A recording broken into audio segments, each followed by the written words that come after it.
खुलुमबाय लोगोफोर, गोजोन फुंबिलि बयनिसिमबो। नोंथांमोनखौ डियार ब्रह्म चेनेलाव आरो फिन खेबसेबाव बयखौबो बरायनाय बावहरबाय। आं दिनै नोंथांमोननि सिगाङाव आरोबाव माखासे खौरां लानानै फैबावलायबाय। आसा खालामो नोंथांमोनहा खौरांखौ नायनानै मोजां मोनगोन। आरो नोंथांमोनहा बेबादिनो सानफ्रोमबोनि गोदान खौरांनि आपडेट मोनबाय थानो थाखाय चेनेलखौ साबस्क्राइब खालामनानै लादो आरो खौरांखौ मोजां मोनोब्ला अन्नानै लाइक, शेयार आरो कमेन्टबो खालामनानै होलांब्लानो जाबाय। दिनैनि गिबि खौराङावनो दङ फरायसाफोरनि थैनायनि उनाव आसाम फरायसालिनि सा 12 मावफारियाफोरखौ सोलायदों। 23 सेप्तेम्बर खालि सासे फरायसानि थैनायनि जाहोनाव आसामनि दरं जिल्लानि चिपाझारनि फुदुमपुखुरि गोजौ फरायसालिनि बिबानगिरि प्रिन्सिपालजों लोगोसे 1 दर्जन मावफारियाफोरखौ गुबुन फरायसालिफोराव सोलायनाय जादों। बिसोरखौ सांग्रांथि गैयैनि थाखाय दायनिगिरि हमनाय जादों। मावफारियाफोरखौ बोस्लायनायनि थिरांथाया जाथायनि सायाव सोलिबाय थानाय पुलिस नायबिजिरनायनि उनाव जायो। बेजों लोगोसे फरायसालि सोलोंथाइ बिफाना फरायसानि थैनायनि सोरगिदिं थानाय थासारिखौबो नायबिजिरनो थाखाय मोनसे गुबुन नायबिजिरनाय जागायदों। फरायसालिनि 9 थाखोनि सासे फरायसाया 23 सेप्तेम्बर खालि फुङाव फरायसालिनि लोगोजों गाज्रियै बुजानायनि उनाव जिउ खोमानांदोंमोन। बुथारजानाय भाबेश देखाया हेमचन्द्र देखानि फिसाज्ला आरो दरं जिल्लानि सेनापतिपारानि थागिरिमोन। नांज्लायनायनि उनाव भाबेशआ गावनि थाखो खथायाव गोग्लैयो आरो बिथांखौ थाबैनो देहा फाहामसालियाव लांनाय जायो। जाथायनि उनाव बिथांनि गोब्राब अबस्थानि थाखाय बिथांखौ मंगलदै सुबुं देहा फाहामसालियाव दैथायहरनाय जादोंमोन, नाथाय जोबनायाव बिथाङा जिउ गोमायो। बुरहीनगर जौसिन गेजेर फरायसालिनि गाहाय फोरोंगिरिखौ दा फुदुमपुखुरि गोजौ फरायसालिनि बिबान होनाय जादों। नैथि खौराङाव दङ आसामनि मानास हायुङारि पार्कआ 27 सेप्तेम्बर खालि दावबायारिफोरनि थाखाय खुलिफिनगोन। मानास हायुङारि पार्क आरो टाइगार रिजार्भआ 27 सेप्तेम्बर शुक्रबारनिफ्राय बोसोर 2024 निफ्राय 25 मायथाइनि थाखाय इक'टुरिज्म बोथोरनि थाखाय दावबायारिफोरनि दावबायनायनि थाखाय गावनि दरखंखौ बेखेवनो थियारि जाबाय। मोनसे मावख'आरि फोसावथायनि बायदिब्ला आसाम हायुङारि पार्क आरो टाइगार रिजार्भआ वाइल्डलाइफ रैखाथि आयेन 1972 आरो आसाम हाग्रामायारि रैखाथि नेम 1997 बायदियै खुलिफिनगोन। बबेखानि दावबायारि बोथोरनि समाव हाग्रानि जिब-जुनारफोरखौ रैखाथि होनो थाखाय NTCA आरो गाहाय हाग्रामा संरैखागिरि आरो आसामनि गाहाय हाग्रानि जिब-जुनार वार्डेननि बिथोन बायदियै पार्कआ मोनफ्रोमबो बुधबाराव दावबायारिफोरनि थाखाय बन्द थायो। थामथि खौराङाव दङ बङाइगावआव घुस लाबाय थानाय समाव पन्चायत नेहाथारिखौ हमदों। आसामनि भिजिलेन्स एन्ड एन्टि करापसन बिफाननि डाइरेक्टरआ मैया साहा सालमारा गाव पन्चायतनि नेहाथारि रनजित केयार सरकारखौ गावनि मावख'आव रंगे आखाइजों हमनो हायो। गिबि मन्थ्रिनि एन्टि करापसन ब्रान्चजों खालामजानाय अपारेसनाव सरकारा बिल जारि खालामनायजों सोमोन्दो थानाय सासे अजद होगिरिनिफ्राय 7,000 रां घुस लानायखौ नुनो मोनो। बे जाथाया बङाइगाव जिल्लानि अभयापुरी ओनसोलाव जादोंमोन, जाय जायगायारि सरखारि मावख'फोरनि सिङाव जाख्ल'नायनि सायाव गोब्राब जिंगा सिखांदोंमोन। मख'जाथाव दि बे केलेंकारियाव फान्दायनायनि सिगां सरकारा 5 दानल' गावनि मासियाव दंमोन। दायो नायबिजिरनाया सोलिगासिनो दं।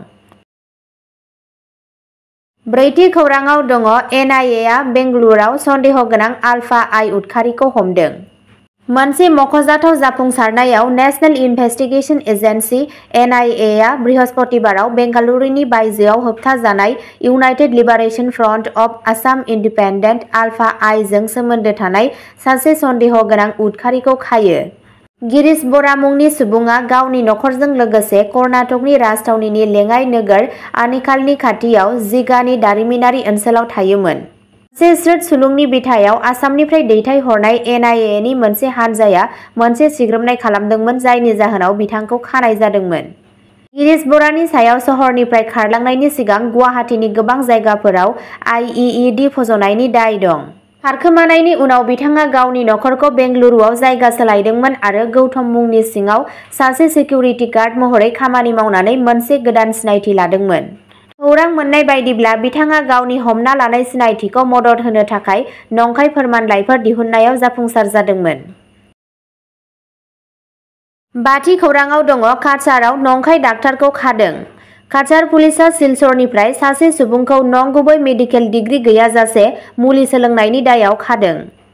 भारतीय न्याय संहिता BNS नि गोबां धाराफोरनि सिङाव रंगिरखारि टाउन आउटपस्टआव FIR होनायनि उनाव बुधबाराव खानाय जादोंमोन। पुलिस सामलायगिरि एसपि नुमल महतोआ बृहस्पतिबाराव खौरां बिजोङाव फोरमायदोंमोन दि रहिम उद्दिन लस्करनि थगायसुला खामानिफोरखौ मोनसे जायगायारि खौरां बिजों चेनेलआ बेरखांहोदोंमोन। सावस्रि सिबिथायनि जथाय सामलायगिरि डक्टर आशुतोष बर्मनआ बुंदोंमोन दि हमजानाय सुबुङा गावनि सावफाहामारि फोरमानलाइयाव एएमखौ फारिलाइ खालामदोंमोन, जाय सन्देह खालामदोंमोन मानोना बेबादि रोंग'थिया फाहामथाय जिउ राहायाव गैया। बेनि उनाव लस्करआ अजद होग्राखौ हुमखि होदोंमोन, जायनि जाहोनाव बिथांखौ खानाय जादोंमोन। उत्तर कृष्णपुर पार्ट 2 नि थागिरि लस्करखौ बुधबाराव जुडिशियेल मेजिस्ट्रेटनि सिङाव दिन्थिनाय जादोंमोन आरो बिथांखौ साननैनि थाखाय पुलिस कास्टडियाव दैथायहरनाय जादों। एसपि महतोआ बेखौबो इंगित होदोंमोन दि रोखोमसे थगायसुला खामानिफोराव लोब्बा थानाय गुबुन सुबुंफोरा पुलिसनि नायबिजिरनायनि सिङाव दं। डक्टर बर्मनआ आरोबाव बेखौबो फोरमायदोंमोन दि सासे उफ्रा सावस्रि आरो सावस्रि मावख'गिरिनि दैदेननायाव 4 सोद्रोमानि सावस्रि हान्जाखौ जिल्लायाव मुलि सोलोंग्रा सुबुंफोरजों गथायनाय खाख्रिफोरनि गनायथिखौ नायबिजिरनो बिबान होनाय जादों। बिथाङा आरोबाव बुंदोंमोन दि थगायसुला फोरमानलाइफोरजों मोननाय जायखिजाया रोंग'थि गैयै मावफारिया एबा फसंथानफोरा जाथावना बन्द खालामनायजों लोगोसे गोख्रों राहानि मोगा-मोगि जानांगोन। 6थि खौरांआव दङ अरुणाचलाव हस्टेलाव सा 21 गथ'साफोरखौ आथोनारि गाग्लोबनायनि दायआव पक्स' बिजिरसालिया सासे सुबुंखौ फासिनि साजा फोसावदों।